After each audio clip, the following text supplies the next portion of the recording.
కుంభమేళాని ఆధ్యాత్మికంగా చూస్తున్నాం. ఎస్, ఆధ్యాత్మికంగా 60 కోట్ల మంది దాకా కుంభమేళాని సందర్శించుకోవడం కానీ ప్రతి హిందూ కార్యక్రమం ఆధ్యాత్మికతతో కూడా ఆర్థికంతో ముడిపడి ఉంటుంది. ఒక ఆలయానికి వచ్చేటటువంటి భక్తుల కారణంగా అక్కడ అనేక మంది వ్యాపారాలు, దానికి సంబంధించి అనేక కుటుంబాల జీవనం ఆధారపడి ఉంటుంది. అట్లాగే కుంభమేళాకి సంబంధించినటువంటి ఆదాయము ప్రపంచంలోని అనేక దేశాల జీడిపితో పోటీ పడేటటువంటి పరిస్థితి.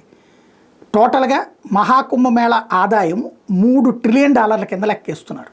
ఇంకా ఫైనల్ రిపోర్ట్ రావాలి. ఇప్పటిదాకా ఉన్న అంచనా $3 ట్రిలియన్. అంటే దాదాపుగా 180 దేశాలకు సంబంధించినటువంటి జీడిపి కంటే కూడా ఎక్కువ అవుతుంది. Pakistan GDP $1.2 trillion. బంగ్లాదేశ్ ఏది ఏడాదికి లెక్క అక్కడ. Bangladesh GDP $0.45 trillion. Dubai GDP $0.51 trillion. Saudi Arabia $1.08 trillion. Canada GDP $2.14 trillion. England GDP $2.54 trillion. Egypt GDP $0.46 trillion. అలాగే 180 దేశాలు మహాకుంభ 2025 కంటే తక్కువ జీడిపిని కలిగి ఉన్నటువంటి సందర్భం ఒక ఎత్తు అయితే, మహాకుంభమేళ ఆదాయం $3 ట్రిలియన్ దాటి ఉంటుంది అన్నటువంటిది అంచనా వేస్తున్నారు.